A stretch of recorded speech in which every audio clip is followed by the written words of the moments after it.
Bonjour chers coaster fans et chers abonnés, bienvenue sur la série Coastervix. On espère, Goody et moi, que vous allez bien. Nous nous retrouvons pour cette 4e vidéo d'actualité sur le monde des montagnes russes. La 4e vidéo, c'est qui veut dire que le Coastervix a été publié il y a déjà 4 semaines. Le temps passe vite, Goody.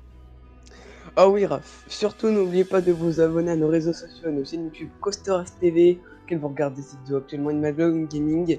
Tout est dans la description comme d'habitude, nous y mettons les sources et les petites informations, le timecode, le programme, etc. Au programme de ce 4e épisode, du 1er au 7 février, nous allons premièrement parler de l'ouverture de Legoland New York, qui se fera prochainement, des petites et dernières actualités à propos de Velocicoaster. Nous allons parler également de l'ouverture à quelques invités de Super Nintendo World, d'une attraction Les Gardiens de la Galaxie, le retour cosmique de Jersey Devil Coaster et d'un petit bonus à la fin. Pour cette première actualité, partons pour New York, une belle ville des États-Unis. Cette ville va abriter un nouveau parc d'attractions d'une société connue de tout le monde, Lego. Peut-être que certains le savent, mais on ne va pas durant cet épisode construire des Lego, mais parler bien évidemment du Legoland New York situé dans la vallée du Don, juste à l'extérieur de New York. Ce parc est totalement fini, l'arche emblématique de tous les parcs Legoland venant d'être installée. Cependant, il devait ouvrir de base au printemps 2020, mais vous l'avez peut-être deviné, le Covid-19 a retardé son ouverture d'1 an au moins. On ne sait donc pas l'ouverture exacte, mais ce sera approximativement au printemps ou à l'été 2021. Ce parc comprendra plus de 50 attractions et spectacles, et des attractions phares comme The Dragon ou encore Lego Ninjago The Ride, où c'est la célèbre série TV qu'on retrouvait sur France 4 avant, et une attraction unique, c'est Lego Factory Adventure, une attraction qui réduit les visiteurs à la taille d'une figurine. Ce sera d'ailleurs le plus grand parc d'attractions du nord-est des États-Unis, en plus de 4 décennies. Partons cette fois, encore une fois, pour Universal Studios Orlando pour le Velocicoaster. Il se passe tellement de choses sur ce coaster qu'on est obligé d'en parler dans tous les épisodes. Le chapiteau, c'est-à-dire l'entrée de la file d'attente, a été terminé. Des vélociraptors, espèces de dinosaures dont le nom du coaster a été inventé, ont été placés au-dessus de ce chapiteau, accueillant les visiteurs comme il se doit. L'attraction est complètement finie. Les tests ont été réalisés, il ne reste que quelques décors, sinon le coaster est fonctionnel. Son ouverture se fera en été 2021. Donc, à part si des grandes actualités seront partagées d'ici là, le Velocicoaster sera moins présent dans le Coastervix, car nous le savons, ce coaster était présent dans les 4 premières éditions. Alors, si tout se passe bien, rendez-vous cet été pour l'ouverture. Super Nintendo World est une zone d'Universal Studios Japan dont je vous ai déjà parlé durant la première vidéo. De nombreuses choses sont arrivées cette semaine que nous devrions résumer pour que la vidéo ne soit pas trop longue. Le parc a été révélé à des invités, mais il n'est pas encore ouvert. Alors de nombreuses vidéos ont été publiées, comme cet on-ride de Mario Kart Koopa's Challenge, Koopa soit Bowser en Japon, sans la réalité augmentée. Si vous voulez voir l'on-ride en entier, le lien sera dans la description. Nous allons voir quelques clichés de cette belle attraction, dont on a vu les photos, et les détails dans la file d'attente sont juste impressionnants. 2 salles de brushing sont d'ailleurs implantées juste après la majeure partie de la file d'attente. La première présente les membres de l'équipe Mario, de l'équipe Koopa et comment ajuster leur casque. Le deuxième explique comment bien jouer, ainsi que de nombreux décors, comme des combinaisons de courses de l'équipe de Mario. Ensuite vient la zone de chargement avec les cartes, qui n'attendent que vous, les visiteurs. L'article ainsi que toutes les photos et les explications sera dans la description, de même pour les prochains. Allons partir faire un petit tour sur les dos de Yoshi, dans l'attraction Yoshi's Adventure.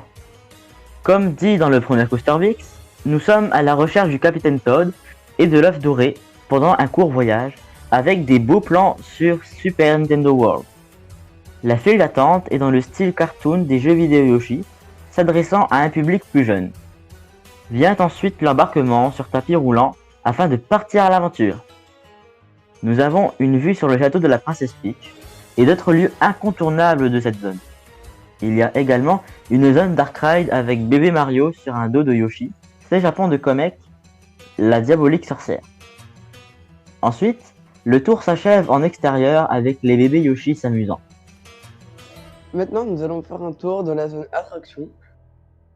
Boutiques, restaurants et beaucoup d'éléments interactifs sont au programme. Je vous laisse un court extrait de cette vidéo de Universal Parks News Today. D'autres actualités sont disponibles sur www.dwnt.com, comme les articles phares de One Up Factory, le menu entier du Kinopios Café, des friandises Yoshi vendues dans toute la zone, la marchandise spéciale Mario Kart, les différentes activités disponibles dans la zone et les attractions, également le Bowser Junior, Shadow Showdown, la fameuse activité finale, des rencontres de personnages, donc Mario, Luigi, Todd et Peach, et plein d'autres choses. Si tout cela vous intéresse, la description vous sera bien évidemment utile. Je me disais bien que le train à l'effigie du Super Nintendo World n'était pas sorti une semaine avant l'ouverture pour rien. Epcot est un parc dont on a déjà parlé sur cette chaîne pour l'ouverture de l'attraction française Ratatouille. Le parc ne prépare pas seulement cette attraction, mais aussi le roller coaster, les Gardiens de la Galaxie, le retour cosmique, un Dark Ride. Donc qu'est-ce qu'un Dark Ride? Donc c'est une montagne russe narrative intérieure avec des lancements et des véhicules à rotation contrôlée. La façade extérieure de l'attraction prend forme. Voici à quoi elle ressemble actuellement et voici comment elle sera en fin 2021-2022.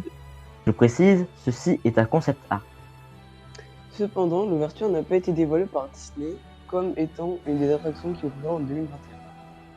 Ça pourrait peut-être communiquer plus tard dans l'année, même si selon nous l'ouverture sera début 2022 ou alors fin 2021 si Disney voulait nous faire la surprise.